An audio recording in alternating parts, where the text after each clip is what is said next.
There are a few films that have made a real impact on my life. Uh, in general, when I took film studies, I explored the potential for autobiographical narratives to influence me by me being able to see what it was like to experience. For instance, Ray Charles had a part in his own story when he had Jamie Foxx play him for his autobiography. He influenced the narrative. This is an unknown fact for some of you who have seen the movie Gorillas in the Mist. Originally, Diane Fossey, before she passed away, actually had an influence on the making of the film. Oftentimes, we don't know how a film will end, and that is the point. Life is not an experience that we experience alone, but sometimes, because we don't understand how to ask for the proper helps, this is what the video is about. On Facebook, I have tried to offer assistance because I have read a large number of books on the subject of helping people with Asperger's syndrome. Unfortunately, because the news doesn't travel fast enough, because therapists in general have been perplexed and non communicative with other therapists with the most experience, there's been a leveling of the field. Has nothing to do with net neutrality. You can look up stuff on Facebook, you can look up stuff on some of the Google platforms. I prefer Bing because it doesn't worry me that its results are filtered based on user preferences. You see, a lot of these platforms are provided on the basis of commercial funding. And if you provide commercial funding, then you are required to make a product that is palatable. And oftentimes, because there are too many books on certain subject matters, there's not enough books on Asperger's autism. In general, I have just read very useful information. Um, what comes to mind is a book. I'm trying to think of the name of the author. JL is the initials. Um, she wrote a book about her 20 years of experience helping people with Asperger's in therapy settings. And there was something like adult solutions for people with Asperger's.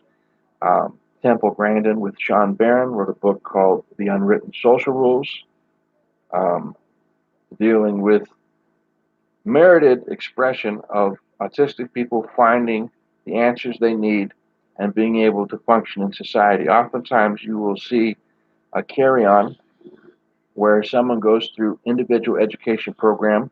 They might go through special ed. They might not get some of the gifted classes they want. They might be told that they have a special interest or that they're unique or they're smart. You might be in a special ed setting and somebody tells you that Albert Einstein or a lot of these people who are in special ed were limited in their expression of their intelligence. Only part of these things are true. Like, for instance, you'll hear negative things about Albert Einstein, that he was difficult or that he didn't know the concepts that he uh, revolutionized. There are some clerical details which people fail to notice. Einstein performed a lot of his greatest work before age 25. That's noted in a film called A Beautiful Mind. The part in The Beautiful Mind that is not covered, that's covered in the book A Beautiful Mind, um, is John Nash felt compelled to compete on a level against his own merit. So, because some people experiment instead of following known acceptable patterns of behavior, sometimes people get diverted into distracting quantities of their own mind. Friedrich Nietzsche, um, after probing all the answers he could seek out, eventually developed a condition where he lost part of his mind. Einstein didn't lose part of his mind because he asked for help. His first wife, he made sure to go over her notes. So it might be possible to use Einstein as a jumping point where if you have Asperger's, it's important that you ask for help at the various levels that you need it. If you need a study partner, Einstein had a study partner. She attended most of his classes. In Germany, it was difficult for him to attend classes because of the intellectual stupidity, intolerance, and militarization. So, if you look at Einstein's life, he left Germany before World War I and became a Swiss patent clerk.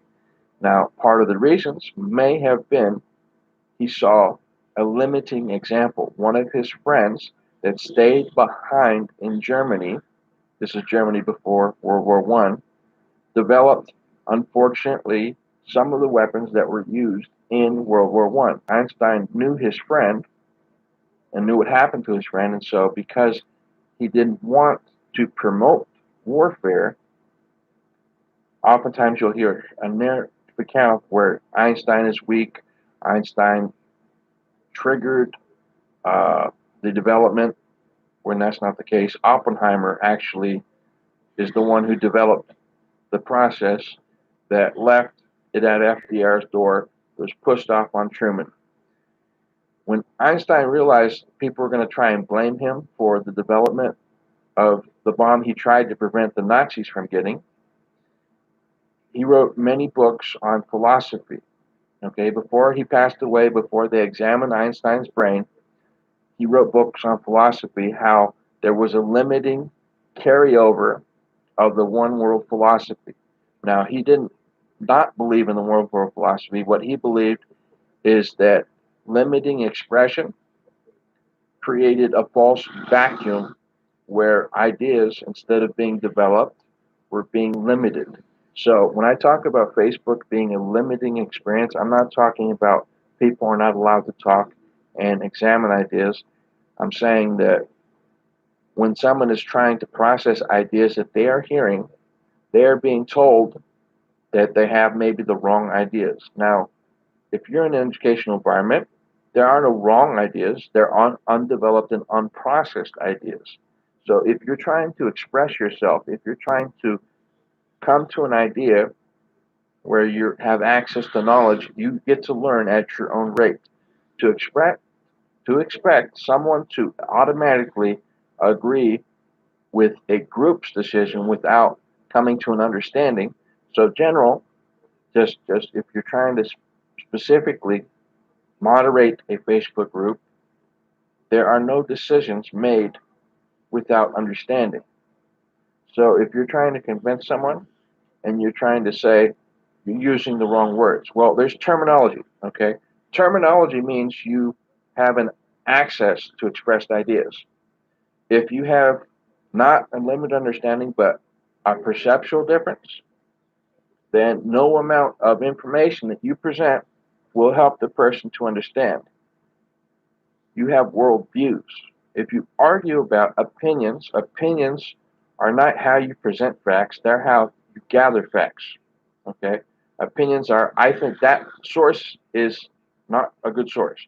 So instead of digressing and expressing information that can be conveyed, people end up saying, well, I don't like the fact that you read an article, say, from the New York Times or Atlantic Monthly or Newsweek or Time Magazine. Okay, so well, you used to have a preference. Okay, you'd read the New Yorker, you'd read the New York Post. Okay, now some of the content of the New York Post might not be agreeable because some of the information might seem like it is pandering to only getting readership. So the problem that happened on Facebook is you had clickbait. Okay, prior to whatever you want to call it, you would have a controversial item. You would read the controversial item thinking that you were entering a discussion group. Okay? On Twitter, you generally are rewarded for not critical thinking. but molding your mind on group expression. So instead of finding people that are willing to discuss a topic openly, you're merely looking on Twitter for people that agree with you. Okay? One of the problems that many administrations in government and society have faced is that when there is an adequate ability to discuss a matter, instead of processing and dealing with today's items, things get put off. And so there's a general thing where people feel, I didn't get to express myself. I had to hold it in. I don't get to express myself how I'd like, or people feel inadequately to express themselves. So that's generally why people look for people who are more intelligent than them so that they can convey the information that they already have a general understanding of better. But what happens in a vacuum stays in a vacuum. If you believe in gravity, you believe in batteries. Batteries circulate chemical gases, chemical functions, and a vacuum never influences an outside source. So you can go into an interior room, a Facebook discussion room, and not feel that your time has been well spent. The problem is when you try and convey information, there are no groupings. On Reddit or Quora, there was an intended ability to express what you needed to say. You would have group discussions, and if something was discussed adequately, it would get more group responses. But in creating net neutrality or uh, limiting discussions to further to express, so outrage is not just conveyed on a speakerphone, but you actually have people being able to talk to each other and convey information. The problem that results from moderating is you don't know who you're talking to. You don't know, has this been adequately discussed? Oftentimes when I've commented in Facebook groups, instead of Facebook has expected itself to moderate itself. Okay. So when you have level-headed expression, that means someone's had a time to process this. Well, um, the timestamps for many of the comments, instead of being related to context would be uh, where you don't have to have a third-party website moderate because someone took their comment down. So because there is limited platforms, the only people that have developed platforms for maintaining uh, a controlled expression of adequately discussed items so that everyone feels like they've been listened to is not really expressed, except for, of course, what I don't need to mention, which is special interest groups that thought Facebook to influence people's opinion was a good idea.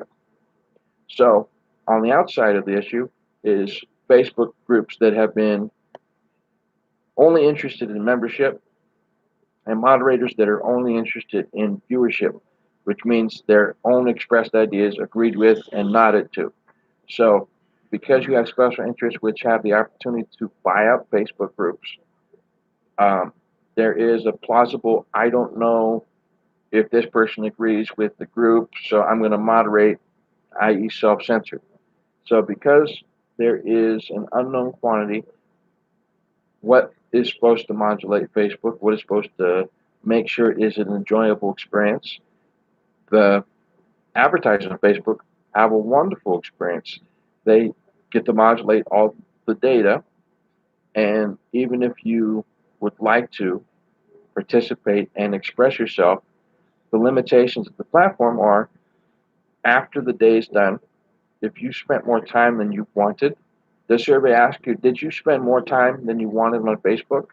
Like, well, you don't log out. So, how do you know if you've gained the most experience? I suggest that Facebook create a survey, not that to log off, because some people want to stay logged in all the time. That's fine. Create did you spend as much time as you wanted? Did you get a good experience? they ask those two questions, Facebook would be more enjoyable, don't you think?